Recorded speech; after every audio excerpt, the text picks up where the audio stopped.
Okay sir.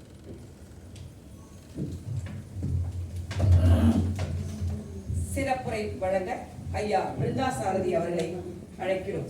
இவர் மென்மையான உணர்வுகளின் கலைஞர், மேன்மையான சொற்களின் கவிஞர். திரையுலகில் இவர் ஒரு இயக்குனர், தெளிவான சிந்தனை கொண்ட படைப்பாளர். தித்திக்குதே தந்தது இனிமையான திரை, திரையெங்கும் படர்ந்தது ஒரு கவிதை பிறை. திகட்டாத காதலை அழகாய் சொன்னவர். கவிஞர் தமிழமுதன் கூறுவார், அதிகம் பேசாதடி நான் சர்க்கரை வியாதிக்காரன் என்று. அதுபோல தித்திக்குதே என்ற படத்தில் தெவிட்டாத காதலை அழகாக தந்தவர் நம் ஐயா பிருந்தா சாரதி. லிங்குசாமியின் வலதுகரமாக, இயக்க கலையில் ஒரு வரமாக, ஞாயிறு மதியம் சொன்ன கவிதை வாசகர் மனத்தில் நிலைத்த விதை. வார்த்தை சுருக்கம் இவரது பாணி, வல்லமை மிக்க ஒரு எழுத்தாணி.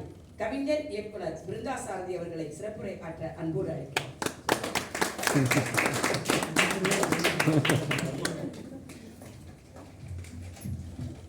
தொகுப்புரையே ஒரு கவிதை புத்தகமாக போடலாம்.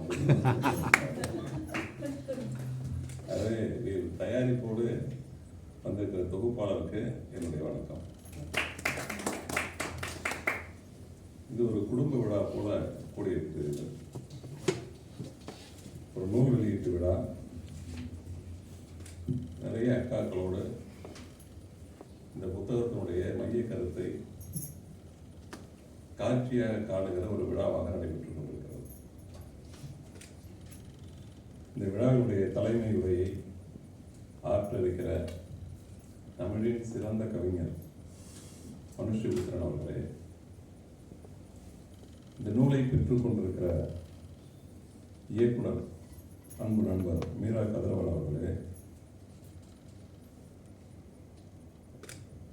இந்து தமிழ் பத்திரிகையினுடைய ஆசிரியர் குழுவில் பணியாற்றிக் கொண்டிருக்கிற ஹைக்கூ கவிஞர்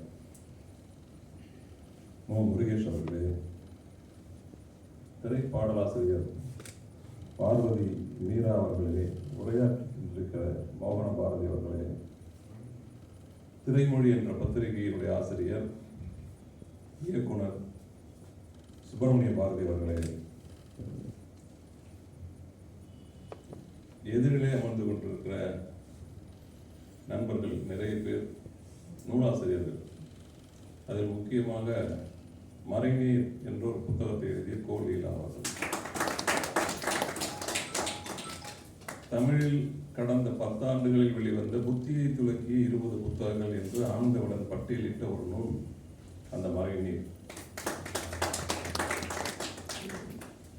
அதே போல எல்லாருமே ஆளுக்கு ஒரு மினிமம் ஒரு கவிதையாவது போட்டு, ஒரு கவிதை தொகுதியாவது போட்டிருக்கிற பல நண்பர்கள் எதிரில் இருக்கிறீர்கள். உங்கள் அனைவருக்கும் என்னுடைய வணக்கம்.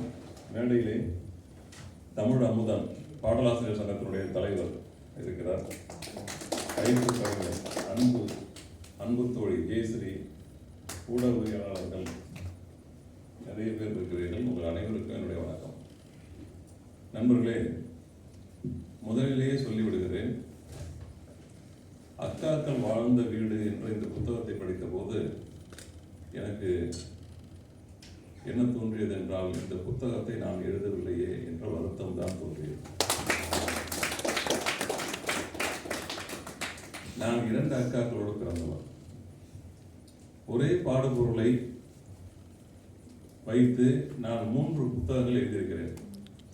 இருளும் ஒளியும் என்ற ஒரு புத்தகம், அதில் இருளை பற்றிய ஒரு கவிதைகள், ஒளியை பற்றிய ஒரு கவிதைகள்.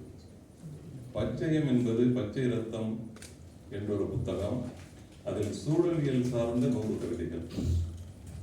எண்ணும் எழுத்தும் என்ற ஒரு புத்தகம், அதில் எண்களை தலைப்பாக கொண்ட கவிதைகள் மட்டும்.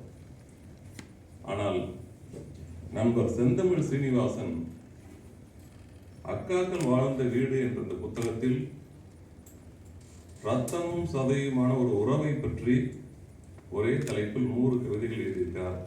படிக்கும் போது முதலில் இதயம் நிகழ்ந்தது.